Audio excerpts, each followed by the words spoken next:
Welcome everyone. My name's Diane Sears and I'm with Go for the Greens.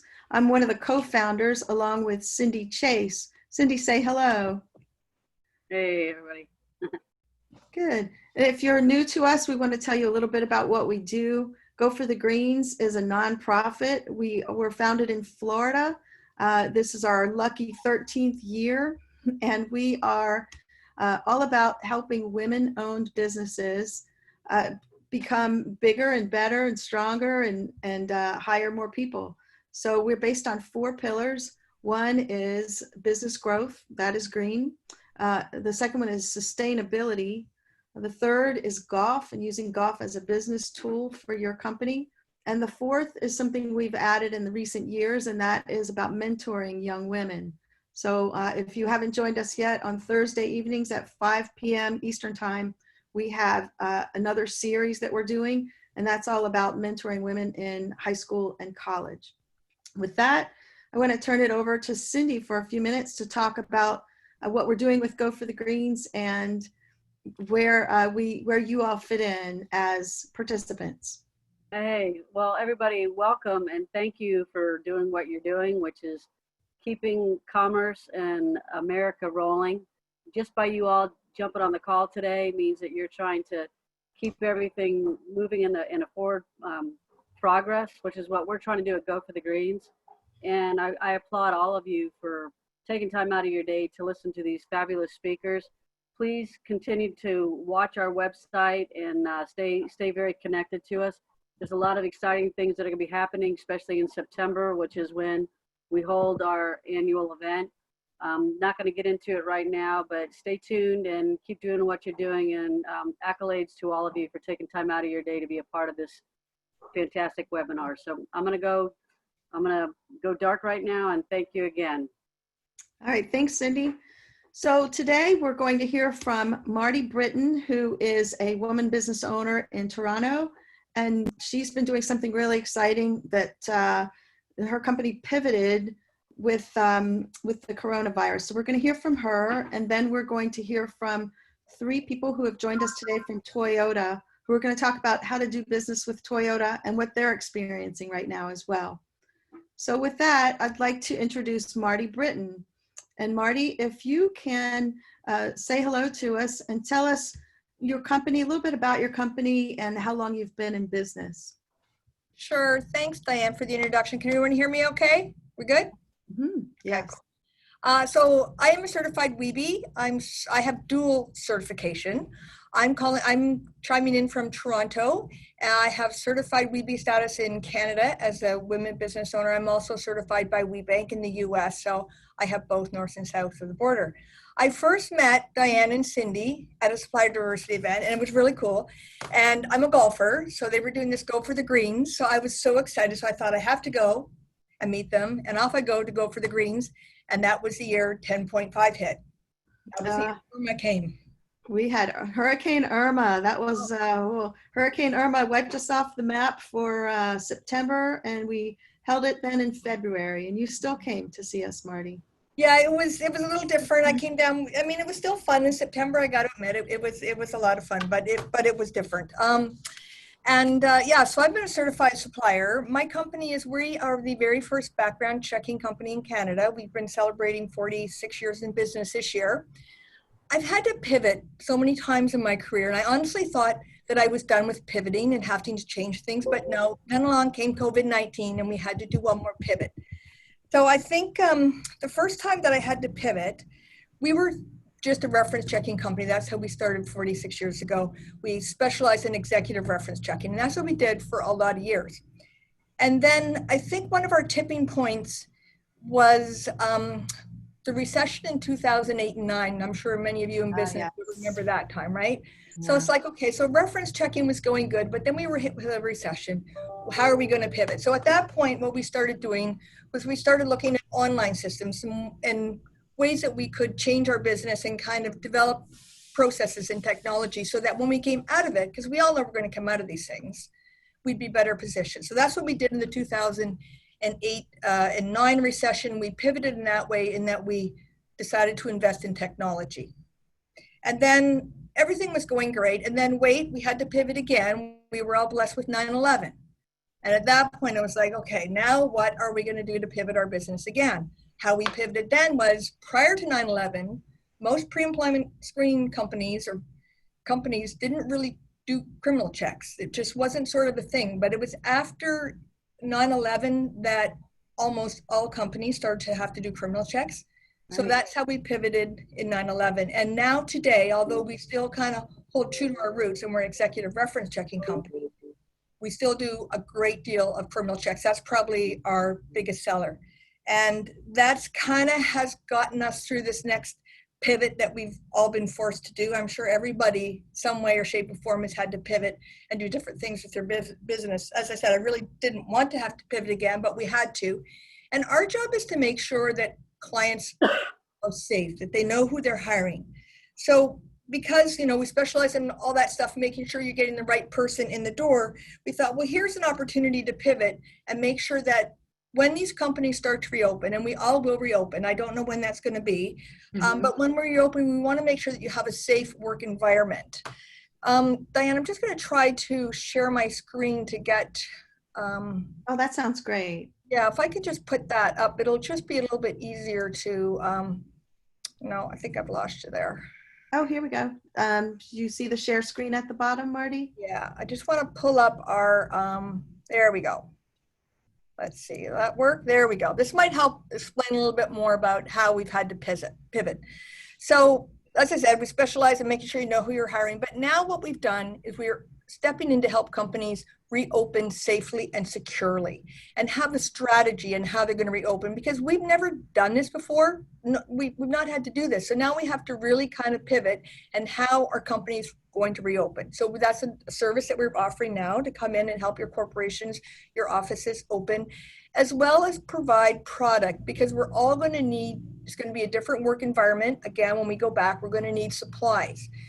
This is one of the things where we've been able to procure the highest quality products, and a lot of them are coming from the US. That's where our big bulk is coming from, to make sure that when you do reopen and you welcome your employees back into the office, that they feel safe, that they have all the proper equipment to survive and feel good about themselves, and allow you as companies to reopen safely and know that your employees are being protected. So that's kind of how we pivoted this time. It's like, let's help these companies reopen.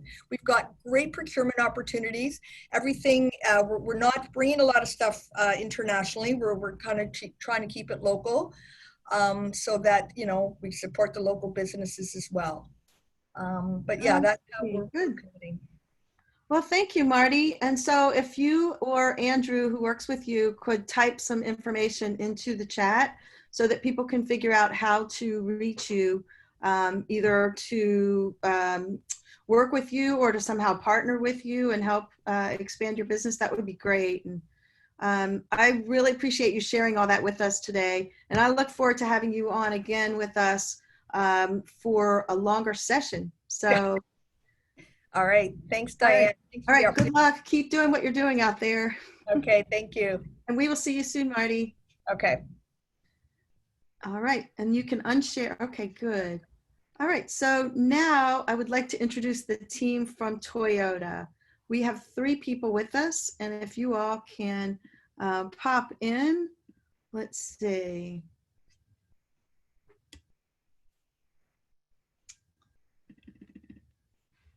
All right. So Erin Caudill, I understand that you are going to be kind of steering the PowerPoint.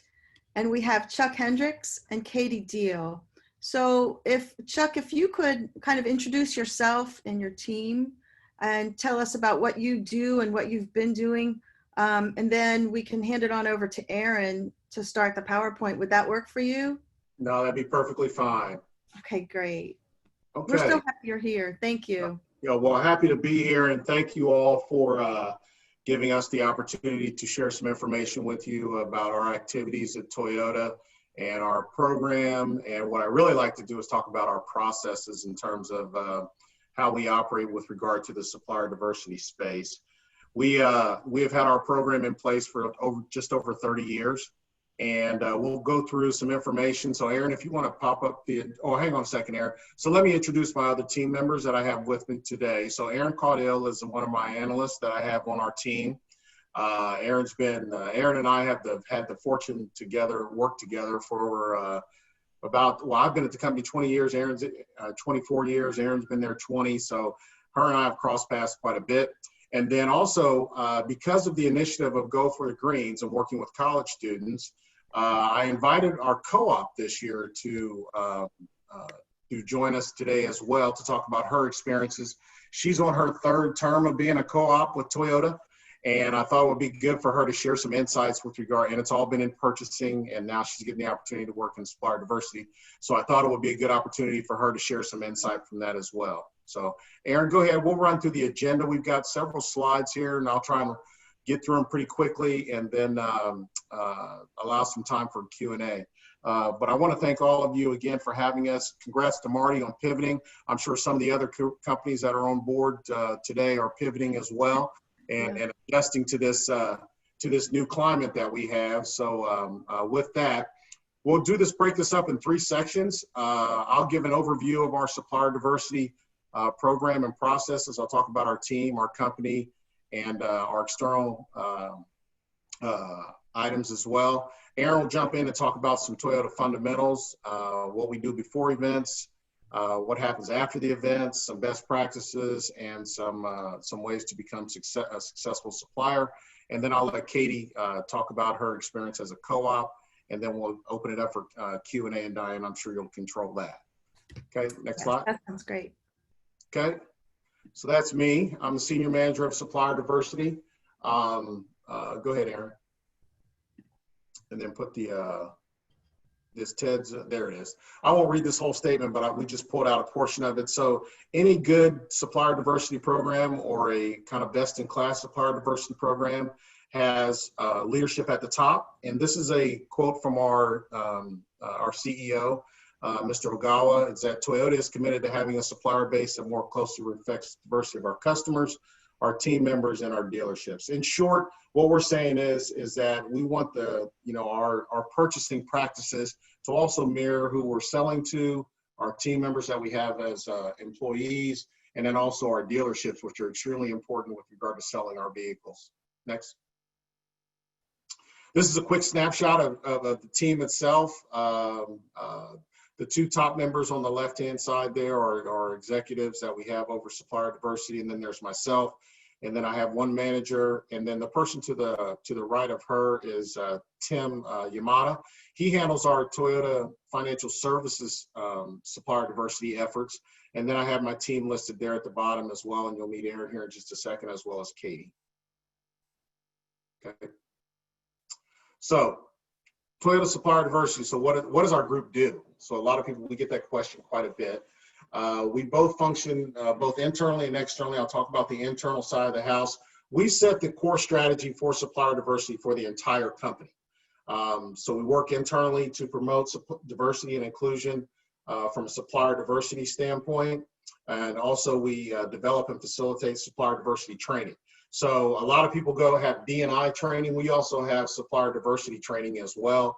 And then my group handles all the reporting for spend for the entire company. That includes the TFS side of the house or our financial services side also. Next.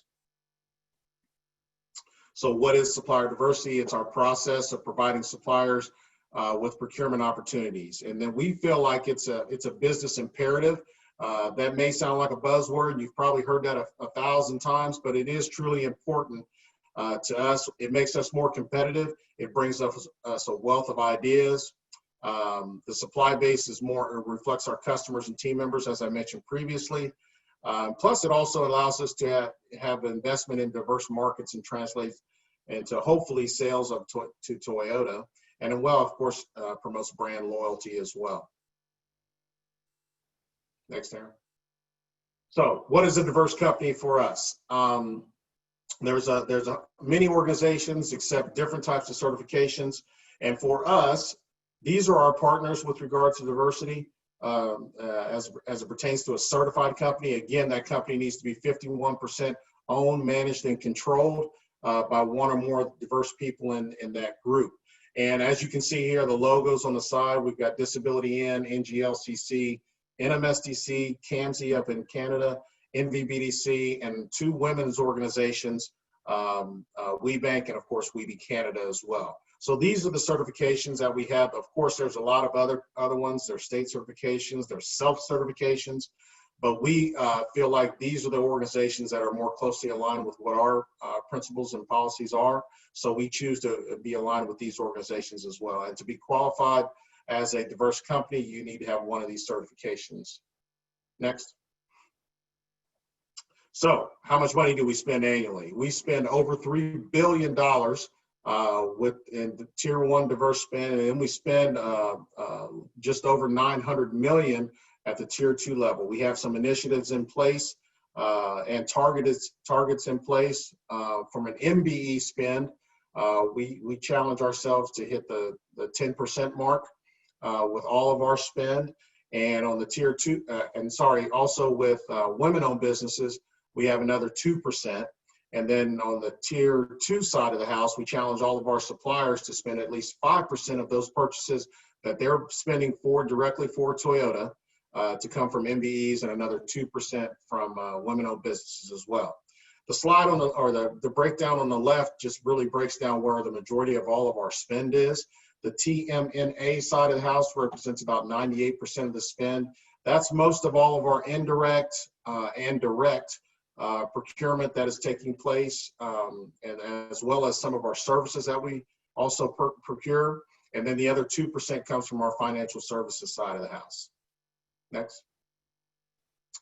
External recognitions. Toyota is a humble company. We don't pat ourselves on the back for a lot of things that we do kind of behind the scenes. That's just part of our culture from a Japanese philosophy. But we do call out a couple of them. From a Diversity Inc. standpoint, which they rank the top 50 organizations with regard to supplier, or not only supplier diversity, but from diversity and inclusion.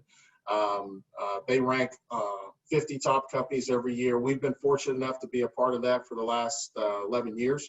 And then also there's a piece of that, which is the supplier diversity piece, which we contribute to our overall ranking. And this year we were just named number 10 in Diversity Inc.'s top 50. So we continue to progress just about every year of the last 4 or 5 years. Congratulations. Yeah. Well, thank you very much. The other piece that we are part of is the $1 Billion Roundtable. Toyota is part of the $1 Billion Roundtable, which is about 29 organizations that spend at least $1 billion with diverse businesses as well. So we just talk about these two. We get other awards and stuff like that, but we really don't pat our back. But these two right here, because of we are pretty proud of being a part of Diversity Inc.'s top 50, as well as being a member of the $1 Billion Roundtable. Next. So everybody wants to be a supplier directly to Toyota.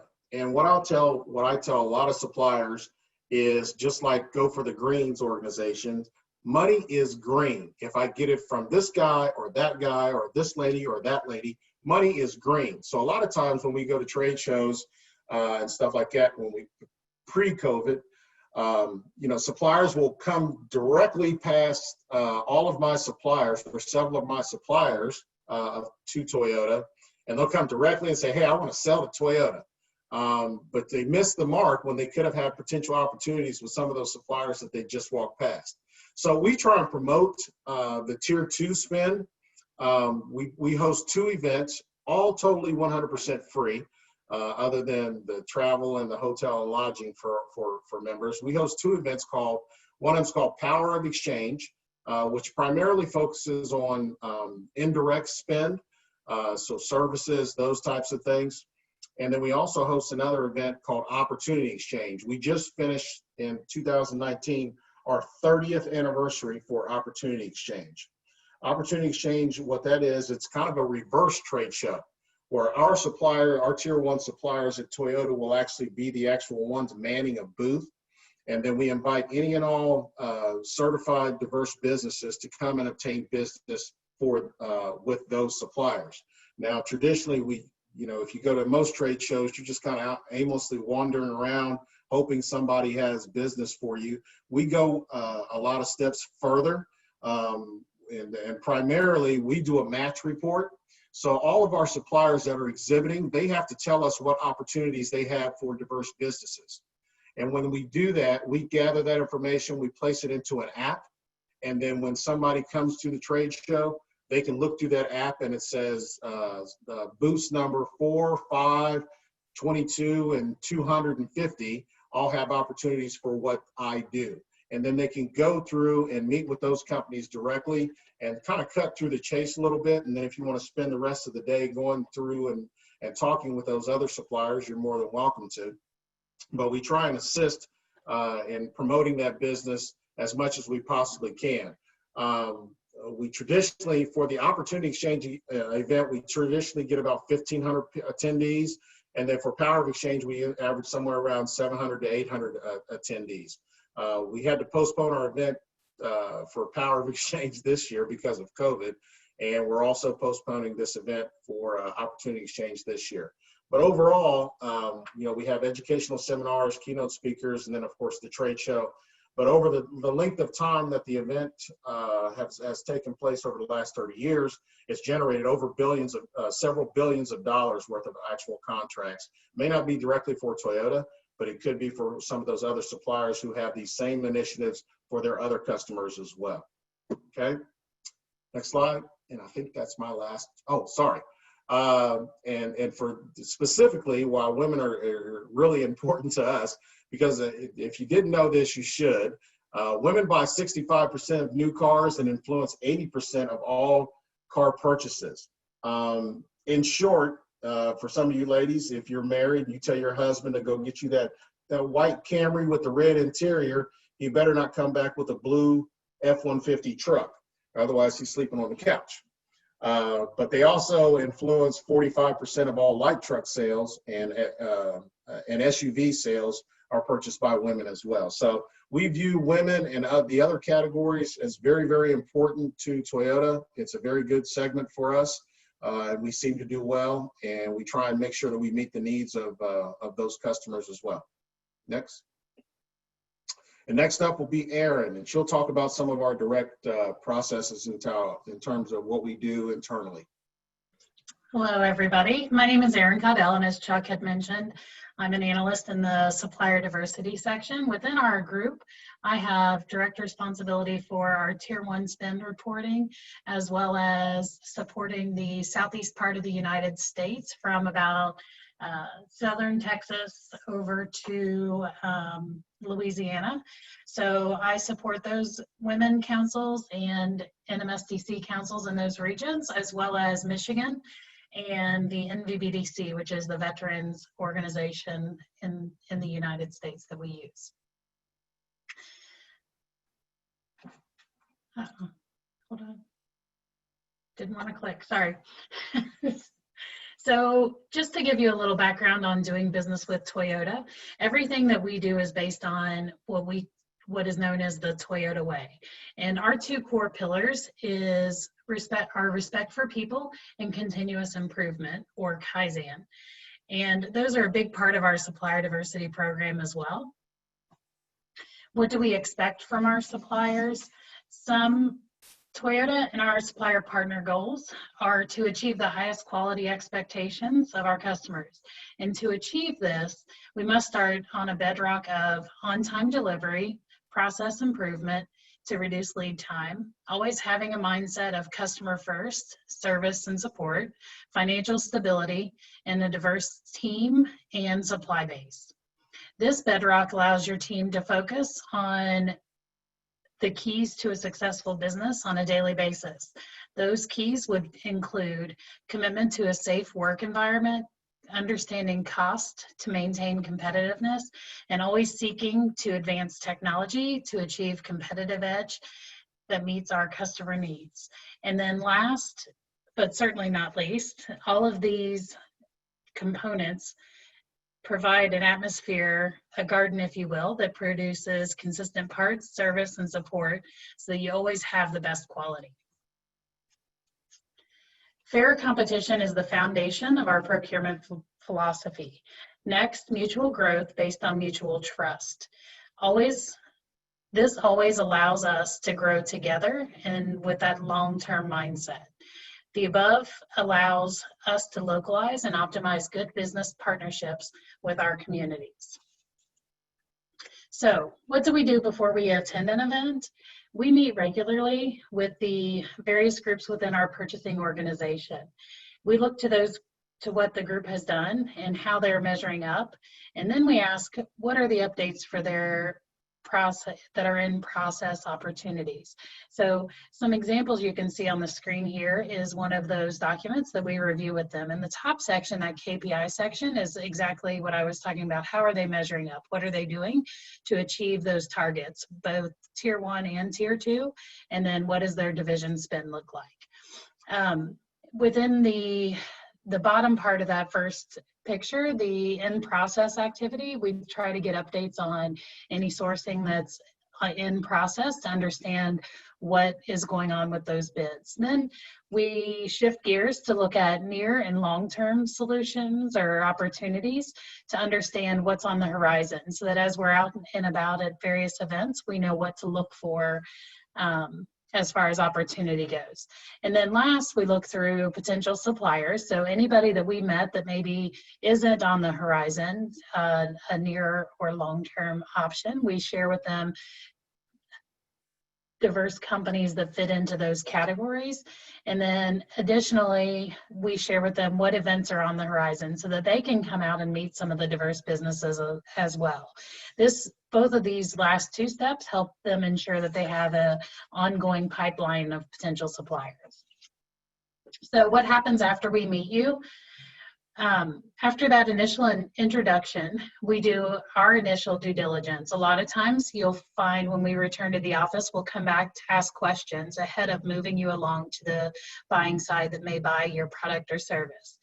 Our group's responsibility is to set you up for success and ensure that the buyer knows exactly why we have introduced them to you or you to them. If there isn't a need, sometimes we find that there isn't a direct match for your product or service.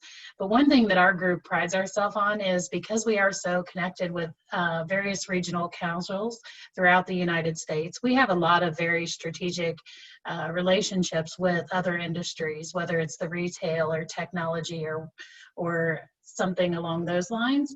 And where you may not fit into our need scope, we definitely would introduce you to the supplier diversity professionals within those organizations so that we can still pass you along to somebody where you might be able to fit in a little more quickly. And then obviously if we don't know anybody in the industry or there's not an immediate need, we would let you know that once we have done our due diligence. And then the last piece is this process from the time we first meet you until you actually have a contract. It can take 3 to 5 years depending on what your commodity is. So some best practices as you're building that relationship with us and trying to work with us is to note that relationships are at the core of everything that we do. We may not need you today, but when that need does present itself, we will remember those that we have good relationships with. So work to maintain or build the relationship. Always ensure that your certification is maintained. Consider what joint venture or strategic alliances might be available for you. And always, always, always, as Chuck mentioned, with power of exchange and opportunity exchange, consider what tier 2 opportunities there are to get to know how to do business with us ahead of that contract from us. And then last, be sure to include what your value add is on any capability statement or information that you send to us. It's always good to make sure that we understand why you stand out from everybody else within your specialty. So some shortcomings that we notice with the capability statements and different materials that we get or feedback from the buying side is unsustainable quotes. So some of our biggest challenges are finding diverse companies who are ready and match up perfect with an opportunity. There are many, many shortcomings that we may see, but we can also help you address them ahead of time. And it would make that matching up with an opportunity more likely, whether it's us or one of our peers within a different industry.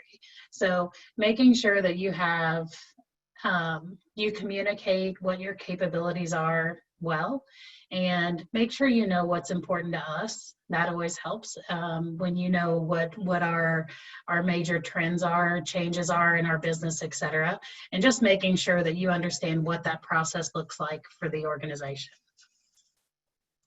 So what I'm going to leave you with today is, what does it take to be a successful supplier at Toyota?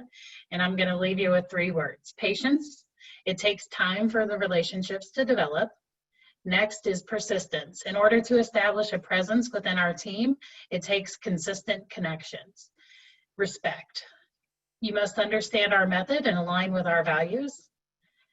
And those are the 3 keys to becoming a successful supplier from our perspective. As long as you practice your patience and you're persistent in your follow-up and sharing what new developments you have, and you're respectful in those interactions, that will lead to future opportunities. And now I'm going to turn it over to Katie. Hi everyone, I'm Katie. A little bit about myself. I'm actually graduating from Bowling Green State University with a major in supply chain and international business. And this fall I'll be returning to BG to pursue my MBA.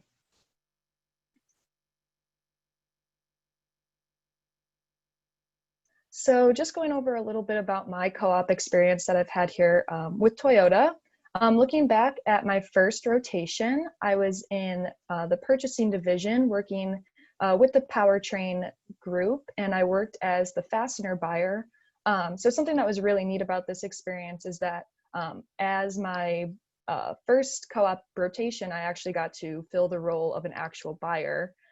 So some of the job activities or role that I did was maintain supplier relationships, close APR, and complete logistics reports for the team. And my second rotation, I was also in the purchasing division again, working with the body group, and I was on the assembly stamping team.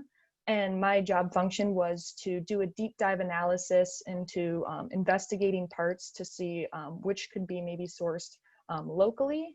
And I completed this activity by doing a 5 why analysis to identify gaps. So even though I was in the purchasing groups both times, they were both very different experiences. Kind of comparing, the first experience was learning about how a buyer's functions are and how to do certain activities, versus the second rotation was kind of looking at the why functions were being performed. Next slide, please.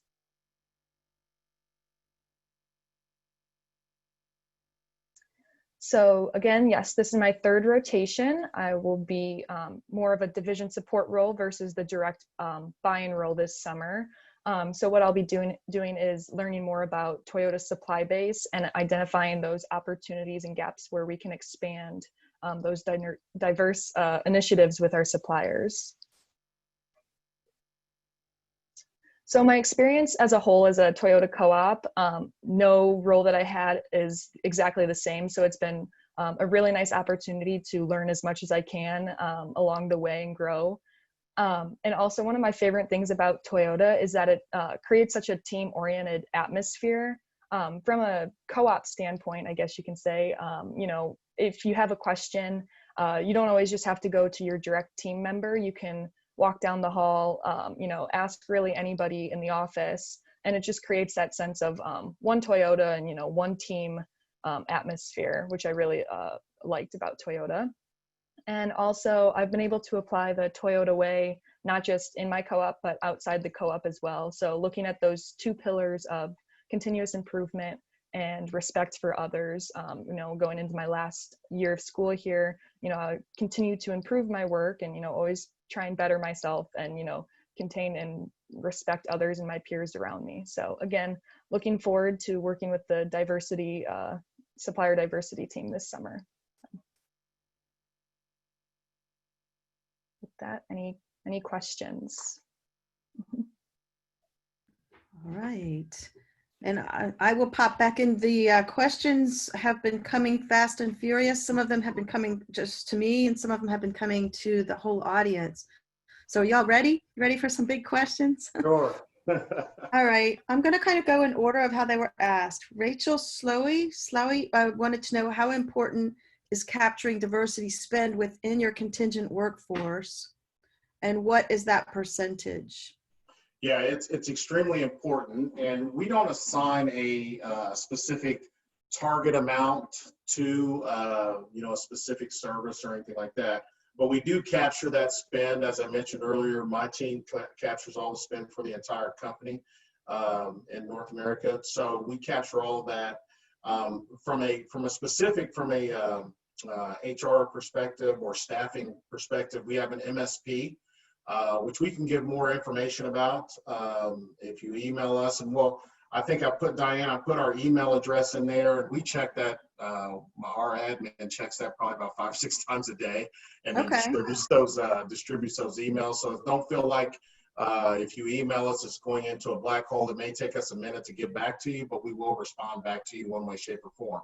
But for that particular service, we do have an MSP, managed service provider, that handles all of that, just because of the influx of companies that handle staffing. And what we do is we have some methodologies that we can explain, and our MSP supplier can explain to you. They're basically in-house. They sit in our headquarter office in Plano, Texas, and they can walk you through the process and explain the opportunities. I don't sugarcoat anything. If anybody knows me out there, I kind of tell it like it is. There's a lot of suppliers in the staffing area. And a lot of them that we're already doing business with. One of the things that Erin probably mentioned, or she may have not mentioned, but we are not a Me Too company. If you do the exact same thing of somebody that I already have, in-house at Toyota, I'm not probably changing that supplier. All suppliers need to bring something different to the table, from an innovative perspective, or bring us something that we're, not getting currently right now. The other thing I'll mention to you is we don't change suppliers very often. It takes, I tell supplier a lot, it takes a long time to become a Toyota supplier. There's a reason for that, because once we do bring a supplier on board, we try not to have that in a situation where it's a one contract or one, a spot buy or something like that. We want to make the opportunities available. And as just like the core goals of Go for the Greens is having sustainability. So we're not changing suppliers a lot, but we do a whole lot of vetting and making sure that we have the right supplier in the right situation, and we've got an opportunity to grow those suppliers in the future. And that's what makes that tier 2 piece so important, Chuck. Absolutely. Absolutely. Yeah. It gives suppliers a different opportunity to reach out to, we've got about 400 direct suppliers, and we've just got an exponential amount of indirect suppliers, if you will. Direct means parts and components that are actually going on the vehicle. Indirect means, anything that's used to help make the vehicle or any other service. So there potentially could be a lot of other opportunities at the tier 2 level as well. And again, as I mentioned before, money's green. Who cares who it's coming from? That's right. We want to try and make sure that we have an opportunity to obtain contracts for those suppliers, regardless of who the sales are coming from. The other thing I'll tell you too, in certain suppliers, you don't want to be a direct tier 1 supplier to Toyota, because I'm gonna tell you right now, we can be a going through it, putting you through all kind of hoops and jumping through all this other type of stuff. So it may not be those kinds of things, yeah. Yeah, so it may be good to have that buffer in between, by going at the tier 2 level as well. This question was from Sharon Savoca Man, and she wanted to know, this might be for Erin. Do you track the prime and second tier successes? I don't know if you as an analyst or if Chuck has that answer, but do you track the successes of what the prime contractors and the second tier contractors are doing? I'll let Erin answer.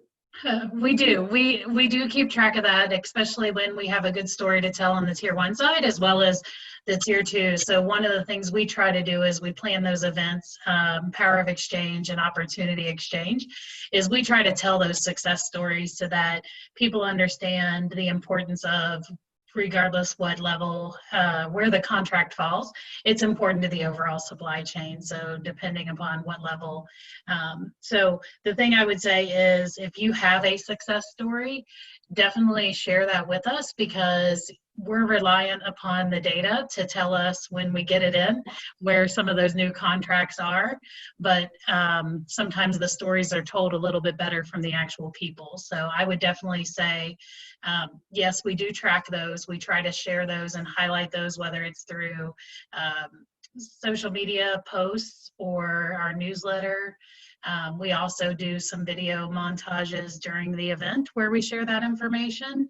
But again, like I said, if you do have a success story or something along those lines, we would say share that with us, because we can definitely do our due diligence and include that, consider including it.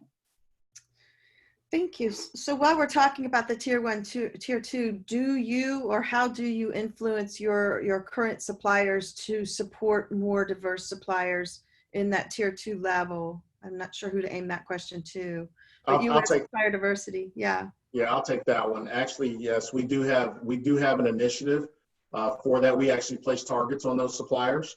As I mentioned, we've had a 5% target for diverse spend with MBE suppliers, and we also have an additional 2% spend with 2% that'll come from women-owned businesses as well.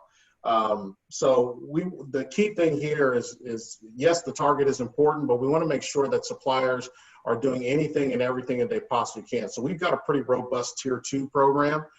We make ourselves available to assist in that regard. So maybe the question maybe out there also too is, well, what if a supplier doesn't meet their target? We're going to have additional meetings with those suppliers. They may have potentially a limited opportunity to bid on future business. We're not going to kick them out just because that's not in our culture, just to kick them out. Our main objective is no different than anything else. If a supplier is having quality problems, delivery problems, or things of that nature, we're going to do what we can to assist them in that area. So same thing with regard to supplier diversity at the tier 2 level. We're going to assist them in terms of helping them find those potential opportunities for diverse businesses as well. All right. Well, thanks, guys. So this one asks if everything is centrally controlled, or is there an opportunity for local contracts such as out of the United States? Is there the supplier diversity efforts, are they more locally controlled or centrally controlled, or is there opportunity for local? Yeah, so all of our purchasing is done on a regional basis, and by region I mean by country, or continent.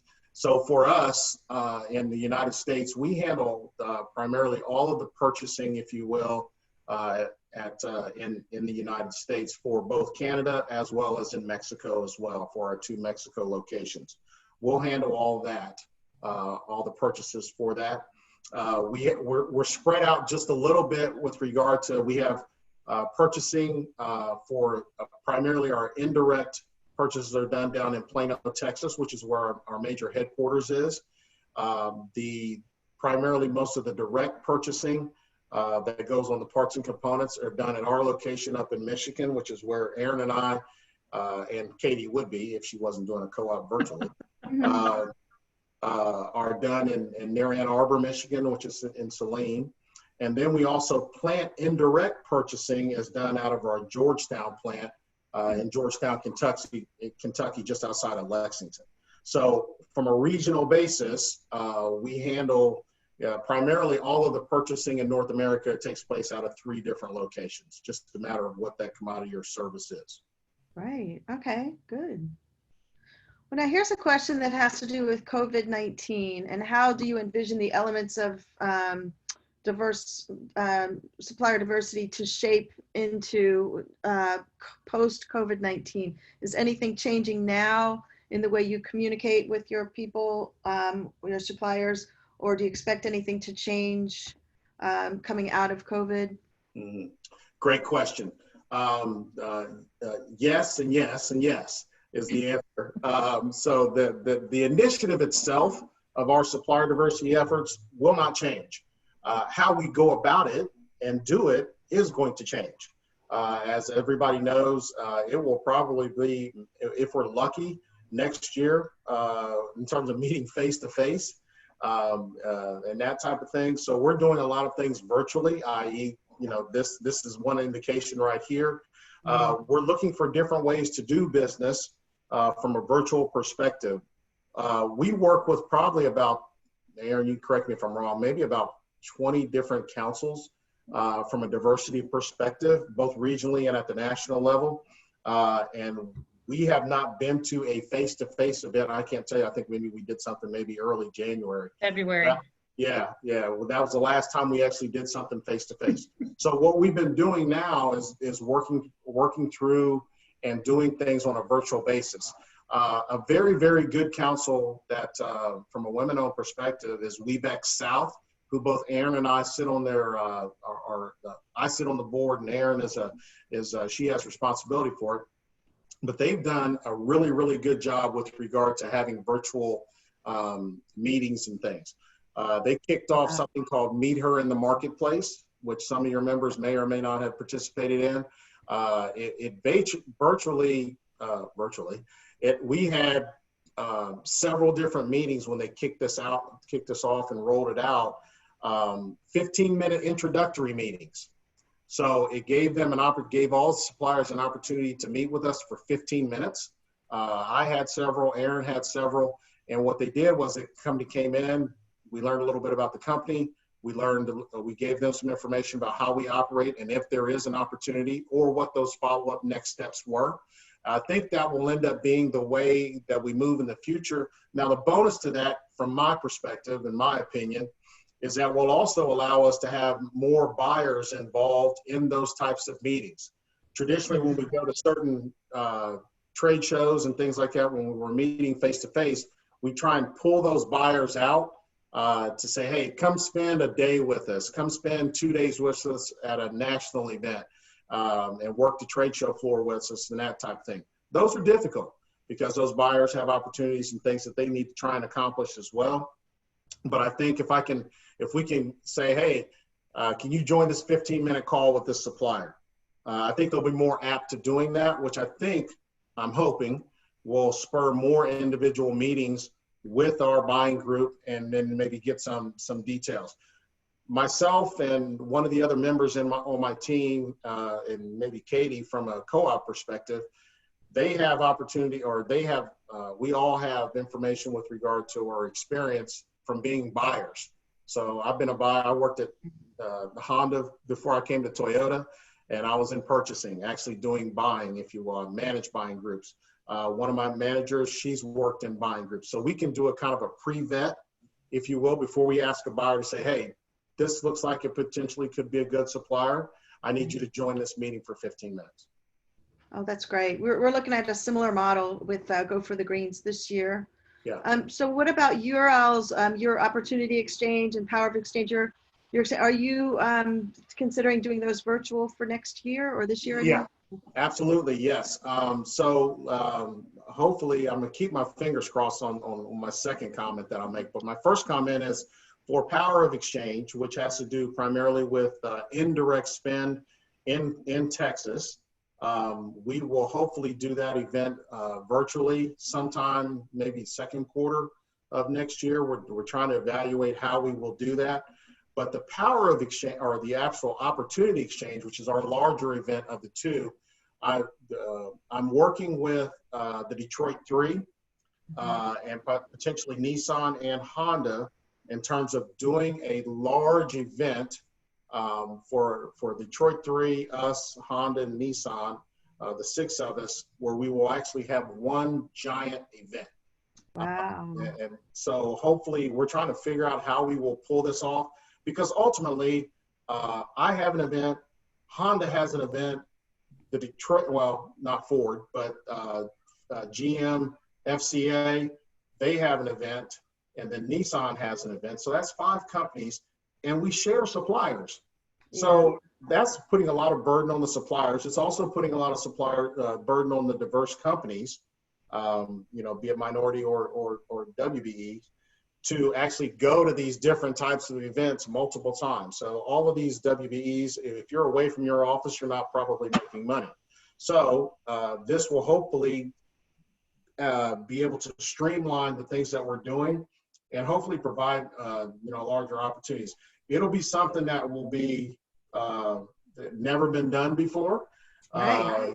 From collaborative perspective, we compete, all of us amongst ourselves, but when it comes to supplier diversity, we have the same objectives. We share information, we benchmark, those types of things to make all of our companies better as a whole. So we're working on that from an opportunity exchange perspective. That would be later in 2021, probably post-summer, that type of thing, but we're talking about that right now.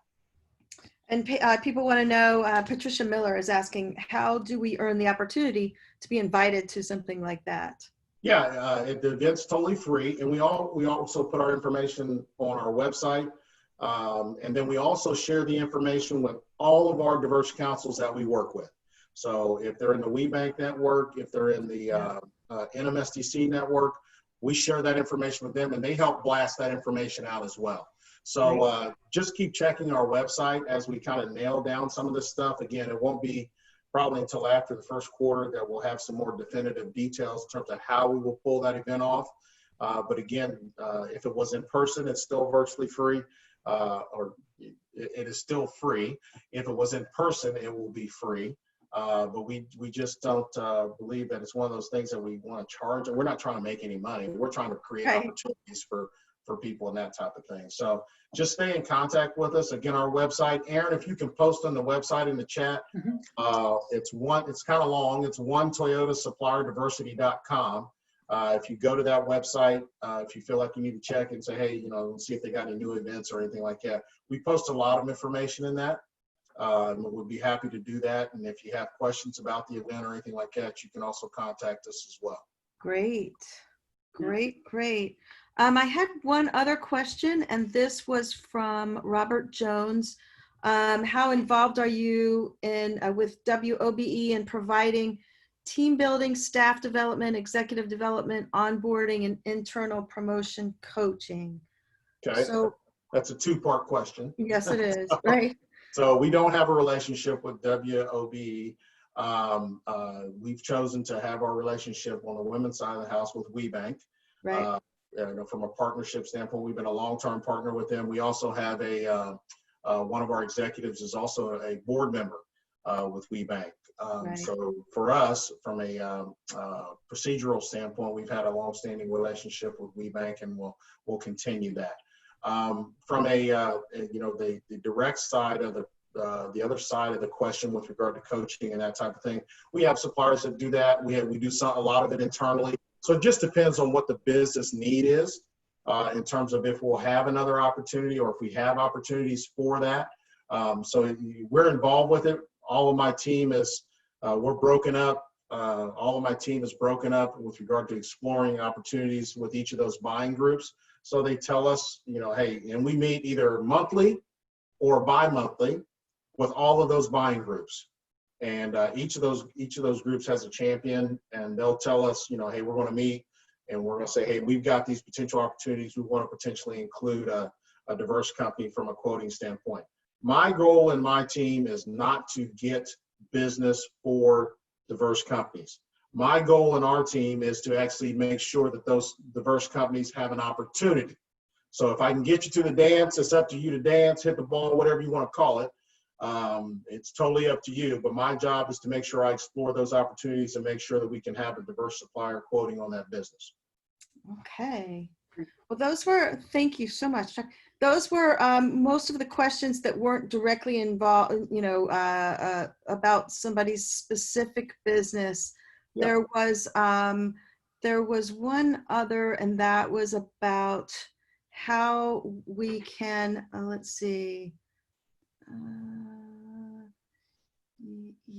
How is it, people want to know specifically what kinds of things you're looking for right now. Is there a place where they can get online and find that out, or do you all have some kind of a list? Or yeah, we don't publish that type of list. Traditionally, when we establish relationships, we try and understand what that supplier does. Yeah. Because that list is very fluid. extremely fluid. Right. And, you know, it changes, you know, it can change tomorrow. I'll give you an example. I had about 2 months ago, as we were preparing to potentially open up our plants and facilities and that type of thing, out of the blue, I got a call from a procurement manager or senior manager, and she said, "Hey, our current supplier of plexiglass has it back ordered, and we don't know when. They don't know when they're going to get any. Do you have any diverse suppliers that make plexiglass?" Not off the top of my head. Gave me a couple of hours, and we researched it. This was on a Friday. The procurement group was actually looking for about 800 pieces of a certain particular size. We found a supplier on a Friday. They shipped and delivered on that following Monday. Wow. So those are the types of things that, you know, just come up. You know, we source on a long-term perspective also too. So if contracts are expiring and they're happy with them, the procurement group may just renew it. Or if they're saying, okay, yeah, we want to explore, you know, what the supply base looks like. We want to bring in some other suppliers to see who else is available and what they can do. So that list pretty much stays fluid. And like, as I mentioned, we're either meeting with a group either monthly or bi-monthly, depending on what their situation is. And there may be some months where there isn't an opportunity. Plus, we also have to remember, the point that I made earlier is that we probably have somebody doing something and we're probably not going to change just because of that supplier partnership that we have. If we've got something new or we've had some supplier that has just basically given up and said, hey, we either can't be competitive, can't deliver the quality that we're looking for, that type of thing, and we need to bring in somebody new, then we'll do that as well. So we don't have just a comprehensive list to say, here, we can hand to somebody we're looking at. We have those when we have our trade shows, though. Right. Just because it's at one point in time, and we can say, hey, we're looking for somebody that does this if they come up to our booth and that type of thing. So as we start to navigate this new way we work, we'll be able to more definitively come up with those types of, I don't want to call them lists because that sounds so definitive, but because the automotive industry is very fluid and it changes all the time. How about the word opportunities? Opportunities. Yeah, exactly. So, you know, it's I always say, yeah, list I'm trying to look at it as an opportunity thing. So I know that we're at 3:02 and we're like 2 minutes. Yeah. I just retired from UPS, so I'm very much, on point with the time. So yeah. I wanted to pop back in and just say thank you. First of all, Marty and Andrew for doing the Canadian. That was a great from the beginning of the event today. Thank you so much. And Team Toyota, I've got a couple things before Diane closes it out. Katie, you are the future. You are the young leader of tomorrow. So go Bowling Green. I used to go to Ohio a lot, I will watch your career. You're working with a great team right there. These folks, they will help pave the way and give you the opportunities. And we're pretty sure that Katie is going to want to, that our mentorship program is going to want to speak with you, Katie, about your experience. So if you don't mind, we'd love to contact you separately on that too. We'll do that. Awesome. Yeah, That's good. And Chuck. Yeah, one more thing. Hang on. Katie is one heck of a golfer too. Oh, so yes. just so you know, I do enjoy golf. just put it out there. Just put it out there. All right, you'll be on my team. Actually, Diane needs more help than I do. Just kidding. But Chuck, I love those stats. Just so you know, my sister-in-law has a Toyota Sienna. Yeah. And my brother, he's got a 4Runner. So when I was looking at your stats, man, you guys are spot on. She rules the house. She got the Sienna and he has the 4Runner. So those are awesome stats and spot on.